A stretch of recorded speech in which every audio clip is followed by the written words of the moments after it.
तो कहानी की शुरुआत होती है जहाँ पर हमको ये बताया जाता है कि ये मूवी सच्ची घटना पर आधारित है और ये अमेरिका की सबसे डरावनी पोजेशन घटनाओं में से एक मानी जाती है। और इस घटना को फादर जोसेफ स्टाइगर द्वारा लिखा गया था। और एक बात और, ये घटना असल में 1928 की है, तो कहानी भी तब की ही होगी। इसके बाद हम मूवी के इंट्रो को देखते हैं जहाँ पर फादर जोसेफ थे जो कि एक पजेस्ड हुई लड़की से लड़ रहे होते हैं। यह पजेस्ड हुई लड़की दिखने में काफी ज्यादा ताकतवर थी और डरावनी थी। खैर अब इसके बाद हम 9 दिन पहले के सीन को देखते हैं जहाँ पर यह बताया जाता है कि आखिर ये सब शुरू कैसे हुआ। अब फादर जोसेफ चर्च के अंदर अपनी स्पीच दे रहे होते हैं। वो सभी लोगों को अपने भाई की मृत्यु के बारे में बताते हैं जो कि रिसेंटली हुई थी। दरअसल उनके भाई ने खुद को ही खत्म कर लिया और इस चीज से वो काफी परेशान थे। साथ ही साथ इन्हीं चीजों की वजह से फादर जोसेफ का फेथ कमजोर पड़ते जा रहा था। खैर यहाँ फादर जोसेफ को कई सारे लोग मानते थे। इसके बाद में सीन चेंज होता है जहाँ वो चर्च के अंदर एक सिस्टर से मिलता है जिसका नाम रोज है। अब फादर अपने कुछ काम करने लगते हैं कि तभी वहाँ पर बिशप आ जाता है और बिशप जोसेफ के लिए कुछ काम लेकर आए थे। बिशप यानी कि चर्च के जो हेड होते हैं वो।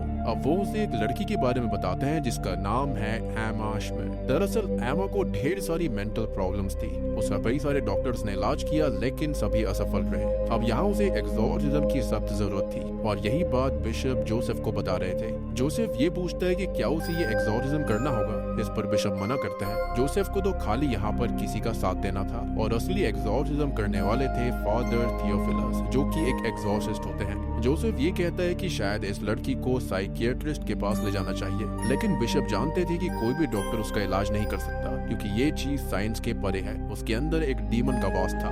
अब बिशप जोसेफ को बताते हैं कि उस लड़की का एड्रेस इसी फाइल में है जो कि बिशप ने उसे दी है। और जिसके बाद में बिशप वहाँ से चले जाते हैं और वो ये काम करने वाला था और अब बस बिशप यही चाहते थे कि वो इस काम को करे और इतना कहकर वो वहाँ से चले गए। बेसिकली ये एक ऑर्डर था। अब थोड़ा सोचने के बाद में फादर जोसेफ मान गया था और उसने एमा की फाइल को देखा और फिर उसे चर्च में लाने का इंतजाम करा। इसके बाद उसे चर्च लाया गया जहाँ पर एमा की आंखों पर पवित्र पट्टी बांधी गई। इसके बाद जोसेफ जो होता है वो फादर थियोफिलस से मिलने जाता है जो कि चर्च में ही बैठे हुए थे। अब जोसेफ को यहाँ आने में थोड़ी देरी हो गई थी और इसलिए वो थियोफिलस से माफी मांगता है क्योंकि उसको ऐसा लग रहा था कि फादर थियोफिलस अभी स्टेशन पर होंगे। अब यहाँ थियोफिलस ये कहने लगता है कि जो डीमन एमा के अंदर है वो उनकी चाल को नाकामयाब करने की पूरी कोशिश करेगा, लेकिन उन्हें उससे बचना होगा, अपने फेथ को स्ट्रॉन्ग रखना पड़ेगा। खैर अब ये लोग मदर सुपीरियर के पास में जाते हैं जो कि एमा की ही फाइल को देख रही थी। मदर सुपीरियर और ये लोग एमा के बारे में बात करते हैं, लेकिन इसी बीच वहाँ पर रोज आ जाती है जो कि घबराई हुई थी। वो ये बताती है कि एमा खाना नहीं खा रही है और तो और सबसे बड़ी बात कि वो बिल्लियों की तरह हिसिंग आवाज कर रही है। और ये सुनकर फादर जोसेफ थोड़ा सा घबरा जाते हैं क्योंकि रोज उसके काफी करीब थी।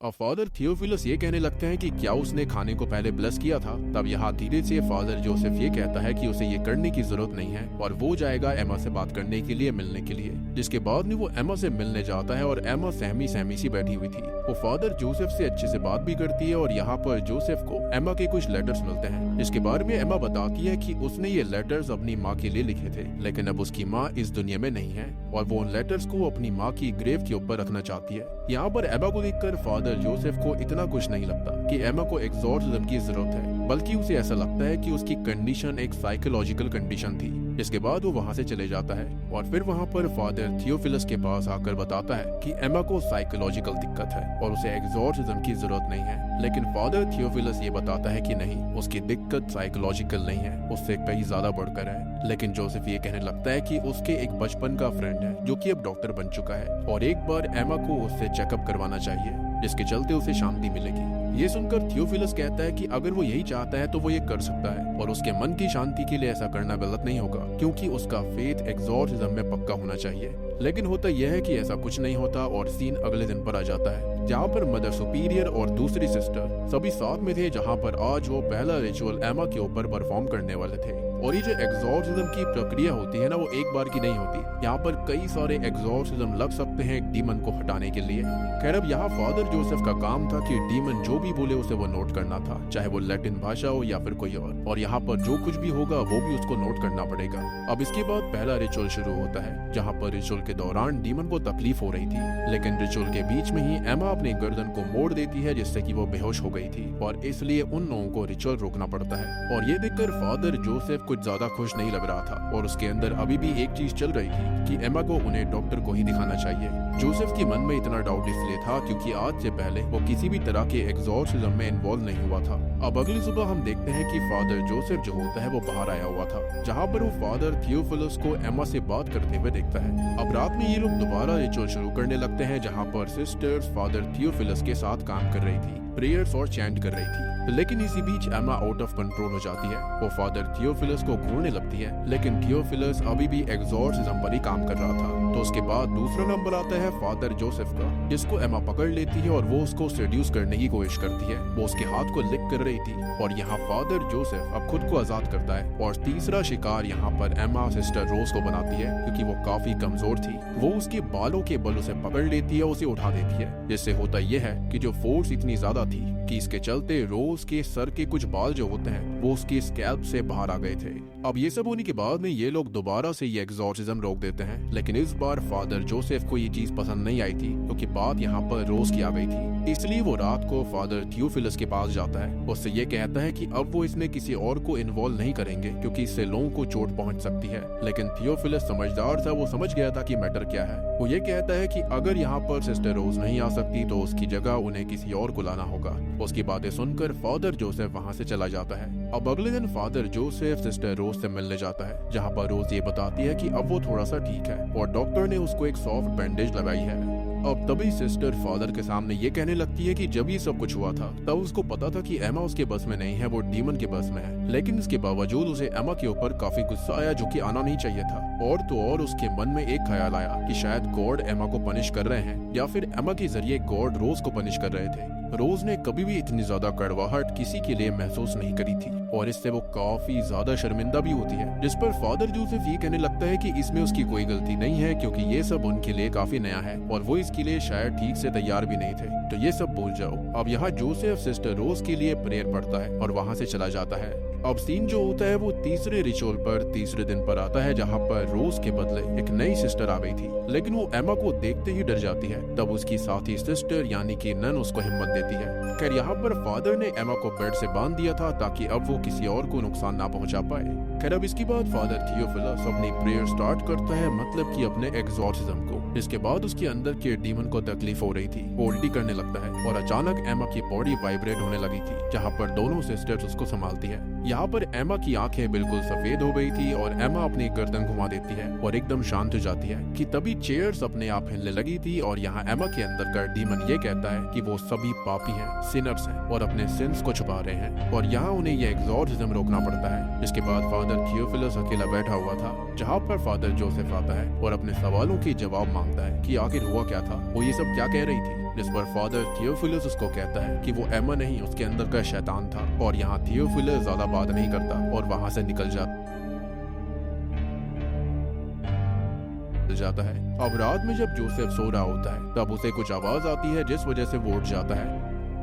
और अगले दिन भी जोसेफ को बार बार एमा की ही झलक दिखाई दे रही थी, और ये सब इसलिए हो रहा था क्योंकि उसने ऐसा कभी पहले कुछ देखा ही नहीं था। अब इसके बाद सीन आता है चौथे रिचुअल पर, जहाँ पर ये लोग रिचुअल को फिर से शुरू करते हैं। अब यहाँ सिस्टर जो होती है वो अपने हाथों में चैपलेट को रख लेती है, यानी कि रोजरी बीड्स वाला जो नेकलेस होता है ना उसको, ताकि वो प्रेयर्स करती रहे, क्योंकि वो काफी डरी हुई थी। जिसके बाद में फादर थियोफिलस अपना एग्जॉर्सिज्म शुरू करते हैं। अब अचानक से एमा उल्टी करने लगती है और तब फादर बकेट मंगवाता है। यहाँ फादर इस डीमन से उसका नाम पूछने लगता है, लेकिन वो डीमन कहता है कि पहले चैपलेट को वो नीचे रखे, लेकिन फादर थियोफिलस कहता है कि यहाँ पर कोई चैपलेट नहीं है। तब सिस्टर के पास से चैपलेट निकलता है, जिसे फादर नीचे रखवा देता है और फिर डीमन से उसका नाम पूछता है। लेकिन डीमन फादर जोसेफ को मैनिपुलेट करने लगा था और फिर वो उसके दुख को और ज्यादा बढ़ाने लगा। लेकिन जो डीमन होता है वो फादर जोसेफ को मैनिपुलेट करता है, फिर वो उसके दुख को और ज्यादा कुरेदने के लिए, बढ़ाने के लिए कहता है कि जोसेफ का जो भाई है वो अभी भी लटक रहा है क्या। तभी फादर थियोफिलस उससे उसका नाम पूछने लगा और यहाँ पर वो डीमन जर्मन में बात कर रहा था या फिर शायद से लैटिन में, और तभी अचानक से एमा उल्टी करने लगती है और उसकी उल्टी के अंदर एक मीट का टुकड़ा निकला था। अब अपने मृत भाई की बात सुनकर फादर जोसेफ परेशान हो चुका था और वो वहाँ से दूसरे कमरे में आ गया। जिसके बाद अगले दिन जोसेफ जो होता है वो अपने भाई की चीजों को देख रहा होता है, जिसमें सेंट माइकल का लॉकेट था। सेंट माइकल दरअसल बाइबल के अंदर एक पावरफुल एंजल है जो कि गॉड की आर्मी के लीडर भी हैं। खैर अब यहाँ से जोसेफ को अपने भाई और उसकी तस्वीर मिलती है जो कि बचपन की तस्वीर थी। अब इसके बाद वो एमा से मिलने जाता है खाना देने के लिए। वहाँ पर उसे एक नोट मिलता है जो कि एमा ने लिखा था, जिसके अंदर ये लिखा था कि अगर वो उसे उसके हवाले कर दे तो वो उसे क्या देगा, और ये लाइन जूडस से रिलेटेड थी। और अगर आप जूडस को नहीं जानते हो तो मैं आपको बताना चाहूंगा कि जूडस जो था वो असल में जीसस क्राइस्ट के शिष्यों में से एक था, लेकिन उसने 30 सिल्वर कॉइन्स के बदले जीसस क्राइस्ट को धोखा दिया। खैर अब इस नोट को जोसेफ जो होता है वो सिस्टर रोज को दिखाता है और यहाँ पर वो समझ जाता है कि जूडस एमा के अंदर है। But I don't think so कि यहाँ पर ये जो अपना दिमाग लगा रहे थे वो सच था। फिर इसके बाद सीन बदलता है जहाँ पर वो लोग एमा पर 5वां रिचुअल शुरू करते हैं। रिचुअल शुरू करने से पहले जब एमा को चेक करा जाता है तब उसकी बॉडी पर ढेर सारे ब्लड स्पॉट्स थे जो कि बिल्कुल अनएक्सप्लेन्ड होते हैं। मे बी डीमन ने उसे चोट पहुंचाने की कोशिश करी थी, लेकिन तभी फादर थियोफिलस एमा को बांधने लगते हैं। लेकिन जोसेफ ये कहता है कि वो लोग एमा की कंडीशन को और खराब बनाते जा रहे हैं, क्या वो रुक नहीं सकते? उसका दोस्त 1-2 दिन में वापस आ जाएगा और शायद उसे डॉक्टर की ही जरूरत हो। लेकिन थियोफिलस कहता है कि अगर वो रुके तो शायद लड़की बचे ही ना, और इसके बाद वो रिचुअल शुरू कर देते हैं। रिचुअल के दौरान एमा उठती है और उन लोगों को घूरने लगती है, लेकिन यहाँ फादर थियोफिलस नहीं रुकते। तब एमा लैटिन भाषा में कुछ कहने लगती है। तब थियोफिलस उसकी बातों को जवाब देता है। अब यहाँ एमा जो होती है वो बिल्कुल बेकाबू होती जा रही थी और बेड को वो तोड़ भी देती है। सिस्टर्स उसको संभाल रही होती हैं, लेकिन एक सिस्टर के हाथों को एमा अपने नीचे क्रश कर देती है। ये देखकर जोसेफ रिचुअल रुकवा देता है और सबको बाहर भेजता है। इसके बाद वो थियोफिलस से आर्ग्यू करने लगता है कि ये सब उन्हें रोकना होगा, क्योंकि उसे लगता है कि एमा को साइकियाट्रिस्ट या फिर डॉक्टर की सख्त जरूरत है। तब थियोफिलस कहता है कि ये सब वो इसलिए कह रहा है क्योंकि उसका फेथ कमजोर पड़ चुका है। लेकिन यहाँ पर फादर जोसेफ अपनी बातों पर अड़ चुका था और तब जाकर थियोफिलस उसको समझाता है और एक बात बताता है। दरअसल थियोफिलस को पहले भी बुलाया गया था एमा की मदर के द्वारा जब एमा जवान थी, और उसकी माँ ने उसे तब बुलाया था जब थियोफिलस नया एग्जॉर्सिस्ट बना और उसके पास ज्यादा नॉलेज भी नहीं थी, ना ही एक्सपीरियंस था। लेकिन उसे पता था कि वो पजेस्ड है, यानी कि एमा पोजेशन में थी। लेकिन उन्हें उसे अकेला छोड़ना पड़ा क्योंकि उस समय थियोफिलस को ज्यादा कुछ पता ही नहीं था, जिसके बाद में एमा को डॉक्टर के हवाले ही कर दिया गया था। एमा थियोफिलस को लेटर लिखती थी कि अब वो रिकवर कर रही है और ये काफी अच्छी बात थी, लेकिन वो डीमंस उसके अंदर ही थे और वो सही समय का इंतजार कर रहे थे, ताकतवर हो रहे थे। और जब एमा ने अपना स्कूल वगैरह खत्म किया तब उसकी माँ खत्म हो गई और यही उन डीमंस के लिए एक अपॉर्चुनिटी थी। और उसके बाद उन्होंने उसकी बॉडी पर पूरी तरह से कब्जा करना शुरू कर दिया क्योंकि वो अंदर से कमजोर हो गई थी, टूट गई थी, और ये डीमंस इसी बात का फायदा उठाते हैं। जोसेफ पूछता है कि उन्होंने एमा को क्यों चुना, इस पर फादर बताता है कि एमा एक सेंसिटिव लड़की है और ऐसे में डीमंस के लिए किसी के ऊपर काबू करना इजी हो जाता है। अब फादर थियोफिलस कहता है कि उन्हें किसी भी हाल में रिचुअल को जारी रखना होगा और अगर वो ऐसा नहीं करते तो शायद एमा बचेगी नहीं। अब सीन अगले दिन पर आता है जहाँ पर फादर जोसेफ एमा के बारे में और जानने की कोशिश कर रहा था। उसे पता चलता है कि एमा की माँ की बहन मीना और उसके पिताजी कब विचक्राफ्ट करते थे और उन्होंने कई बार एमा को शापित खाना भी दिया था, और उन्होंने ये सब इसलिए किया क्योंकि मीना और एमा के पिताजी कब का अफेयर था। और ये सब रूमर्स थे, कितने सच थे किसी को भी नहीं पता।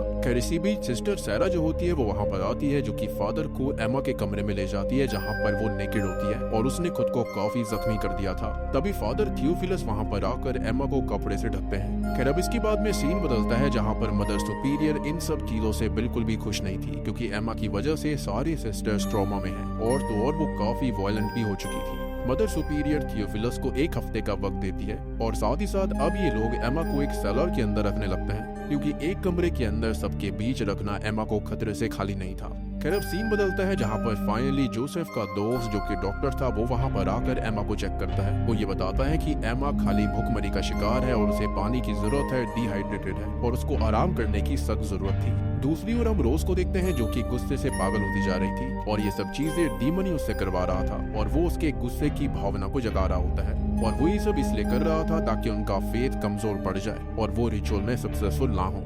अब इसके बाद हम फादर जोसेफ को देखते हैं जो कि चर्च में प्रेयर कर रहा था कि तभी उसे एमा बार बार दिखाई दे रही थी। डीमन उसके दिमाग के साथ खेल रहा था। तभी वहाँ पर बिशप मिलने आते हैं और उससे एमा की कंडीशन पूछते हैं। जोसेफ बताता है कि एमा की कंडीशन ज्यादा ठीक नहीं है। अब तब बिशप उसको ये कहता है कि वो एक पैरिश फादर है और उसे हिम्मत रखनी चाहिए। खैर इसके बाद फादर जोसेफ को चर्च के अंदर दिखाया जाता है जहाँ पर उनसे मिलने सिस्टर रोज आती है और वो ये बताती है कि जिसका हाथ एमा ने क्रश कर दिया था उसे आराम की जरूरत है और इसलिए उसकी जगह वो आएगी। अब सीन आता है छठे रिचुअल पर जहाँ पर रिचुअल शुरू हो जाता है, लेकिन रिचुअल करने के दौरान डीमन दोबारा जोसेफ को उसके भाई की मौत के लिए चढ़ाने लगता है, जिसको देखकर फादर जोसेफ का दिमाग खराब हो गया था और इसलिए वो वहाँ से चला जाता है। इसके बाद एमा बेहोश हो जाती है, लेकिन असल में वो डीमन की चाल थी। यहाँ पर एमा खुद को आजाद करके दीवार पर चढ़ जाती है, लेकिन फादर थियोफिलस उसको शांत करता है। अब सीन बदलता है जहाँ मदर सुपीरियर प्रे कर रही थी कि तभी उसे कुछ आवाज आती है, यानी कि अब चर्च के अंदर भी डरावनी घटनाएं घटनी शुरू हो गई थी। अब दूसरी ओर हम थियोफिलस को देखते हैं जहाँ पर फादर के रूम में एक डिमोनिक फिगर आती है जो कि लैटिन में उससे बात कर रही थी। और यहाँ मैं आपको ये बताना चाहूंगा कि असल में ये डीमन फादर थियोफिलस की हिम्मत तोड़ने की कोशिश कर रहा था। अब दूसरी ओर हम देखते हैं कि सिस्टर रोज पजेस्ड हो गई थी, जहाँ पर सिस्टर रोज पोजेशन की हालत में शीशे में खुद को घूर रही थी और इससे मिरर टूट जाता है। लेकिन तभी उसकी साथी सिस्टर उसे रोकती है और तब जाकर रोज होश में आई। इसके बाद में जोसेफ, जो कि अपने भाई के बारे में ही सोच रहा था, उसे एमा अपने रूम में दिखने लगती है और इससे जोसेफ काफी डर गया था। तभी उसे उसके हाथों में एक सेंसेशन फील होती है और यह वही हाथ था जिसे एमा ने चाटा था। और यहाँ पर जोसेफ के हाथों में ऐसा लग रहा था कि जैसे स्किन के अंदर पानी बह रहा हो और इससे जोसेफ को काफी दिक्कत होती है और इसी के चलते वो अपना हाथ काटने की कोशिश करते हैं और ये सब डीमन कर रहा होता है क्योंकि डीमन उन सभी का फेथ कमजोर कर रहा था। अब अगले दिन जोसेफ थियोफिलस से मिलने जाता है जहाँ पर वो उसको सारी बात बताता है। वो बोलता है कि किस तरह से एमा उसको हंट कर रही है और उसको समझ में नहीं आ रहा कि एमा को उसके भाई के बारे में कैसे पता। तो जोसेफ जो होता है वो थियोफिलस को अपने भाई के बारे में बताता है जिसने खुद को खत्म कर लिया था और उसने ये इसलिए किया क्योंकि वो दर्द में था, लेकिन इस बारे में उसने कभी किसी से बात नहीं करी और जब तक इसके बारे में पता चला तब तक काफी देर हो गई थी, उसने खुद को खत्म कर लिया। अब यहाँ थियोफिलस उसको समझाता है कि डीमन का काम तो यही होता है, फेथ को कमजोर करना, और वो उस चीज को ट्रिगर करते हैं जिस वजह से इंसान दर्द में आता है और यहाँ पर डीमन यही उनके साथ कर रहा था। फादर थियोफिलस बताता है कि उन्हें उनका फेथ मजबूत रखना होगा, तभी वो डीमन से लड़ पाएंगे, नहीं तो वो फेल हो सकते हैं। दरअसल फादर थियोफिलस ने भी अपनी सिस्टर को खोया था और उसका दर्द उसके ऊपर कई सालों तक रहा था, लेकिन उसने इस चीज से मूव ऑन कर लिया है। लेकिन जोसेफ कहता है कि वो ये सब कैसे करेगा। तब फादर थियोफिलस उसको समझाते हैं कि सिस्टर्स, नन्स, मदर सुपीरियर और वो एक वॉरियर्स की तरह है, क्योंकि कोई भी एमा का केस लेने के लिए रेडी नहीं था, लेकिन मदर सुपीरियर ने इसको लिया और फादर जोसेफ ने भी साथ दिया, वो भी बिल्कुल एक वॉरियर की तरह, बिल्कुल सेंट माइकल की तरह। सेंट माइकल से फादर जोसेफ को याद आता है कि उसे उसके भाई के पास सेंट माइकल का ही लॉकेट मिला था और यहाँ जोसेफ में थोड़ी बहुत अब हिम्मत आती है क्योंकि उसके भाई का नाम भी माइकल ही था। जिसके बाद हम एमा को देखते हैं जो कि पानी पीने की कोशिश कर रही थी, लेकिन डीमन उसे पानी पीने नहीं देता। इसके बाद थियोफिलस उसे बाहर लेकर जाता है जहाँ पर वो थियोफिलस को अपनी माँ के लिए लिखी हुई लेटर्स देती है ताकि वो उसकी माँ की ग्रेव पर उनको रख सके, लेकिन थियोफिलस कहता है कि ये काम वो खुद करेगी और यहाँ पर वो उसको हिम्मत देता है कि उसे बचना होगा, जिंदा रहना होगा, लेकिन एमा के जोर डालने पर वो उन लेटर्स को रख लेता है। अब इसके बाद शुरू होता है एक और रिचुअल के दौरान एमा बेकाबू हो रही थी और यहाँ पर हमको पता चलता है कि एमा के अंदर मल्टीपल डीमंस थे, यानी कि एक डीमन का वास नहीं था। अब तभी इन सभी नन्स में से हम सिस्टर कमीलिया नाम की एक नन को देखते हैं, सिस्टर को देखते हैं जो कि एक स्पेनिश सिस्टर होती है। डीमन कमीलिया को मैनिपुलेट करने लगता है, लेकिन उसका फेथ काफी स्ट्रॉन्ग था इसलिए वो मैनिपुलेट नहीं होती, लेकिन डीमन कमीलिया को बिस्तर से दबा देता है और तभी वहाँ पर मदर सुपीरियर आ जाती है जहाँ पर डीमन उसके ऊपर भी वही मैनिपुलेटिव स्ट्रेटजी ट्राई करता है, लेकिन मदर सुपीरियर को कुछ फर्क ही नहीं पड़ता। जिसके बाद सभी लोग बाहर बैठ जाते हैं, लेकिन इसी बीच एमा वहाँ से भाग जाती है।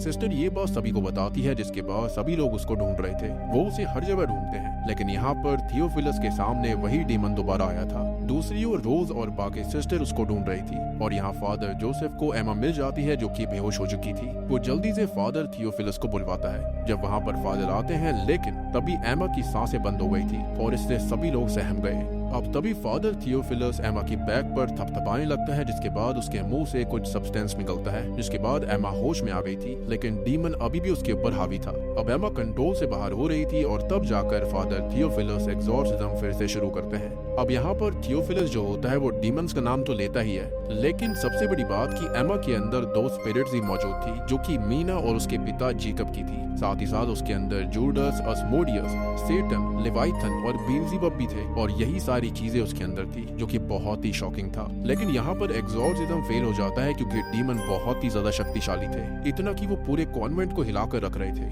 यहाँ तक कि कॉन्वेंट की दीवारें भी क्रैक हो गई थी। तब फादर जोसेफ बाइबल को उठाते हैं जिसमें सेंट माइकल का पेज खुला हुआ था और ये गॉड का ही एक इशारा था। इसके बाद जोसेफ सेंट माइकल के नाम पर एग्जॉर्सिज्म शुरू करता है और इसके बाद डीमन काफी तड़पने लगा था। देखते ही देखते सब कुछ शांत हो जाता है और डीमंस एमा की बॉडी को छोड़कर चले जाते हैं। ये देखकर थियोफिलस खुशी के मारे रोने लगता है क्योंकि ये उसके लिए एक बहुत बड़ी जीत थी। अब यहाँ पर हमको बताया जाता है कि एमा श्मिड्स रियल में थी, जहाँ पर बहुत से लोग ये मानते थे कि एमा की कंडीशन साइकोलॉजिकल और मेडिकल है, लेकिन काफी लोग मानते थे कि वाकई में एमा के अंदर कई सारे डीमंस थे, सेटन खुद था। लेकिन ये सब होने के बाद एमा ने अपनी जिंदगी पीसफुली जी। अब आगे फादर जोसेफ और थियोफिलस ने अपने इस काम को चालू रखा, यानी कि अपने मरते दम तक, और मरते दम तक उनका फेथ बिल्कुल जिंदा था, अडिग रहा था। और आगे थियोफिलस टाइम मैगजीन के अंदर भी आया था और जोसेफ के नोट से कई सारे आर्टिकल्स और डॉक्यूमेंट्री भी लिखी गई थी। एक खतरनाक रिचुअल मूवी यहीं पर खत्म हो जाती है।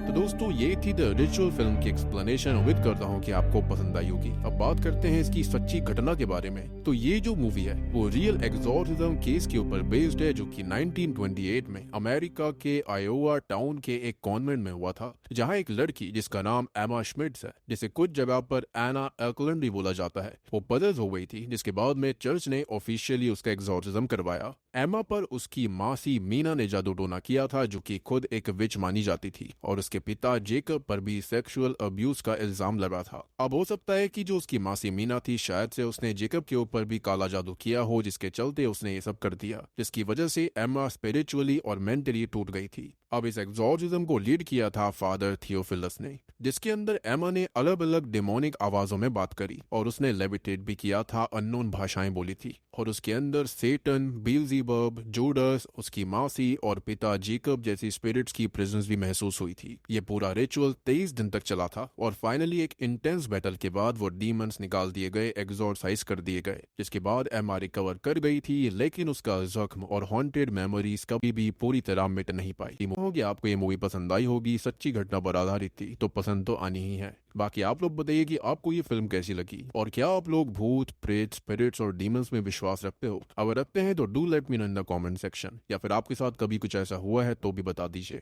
तो वीडियो पसंद आई हो तो लाइक कर देना, चैनल के ऊपर नए हो तो सब्सक्राइब कर लीजिए।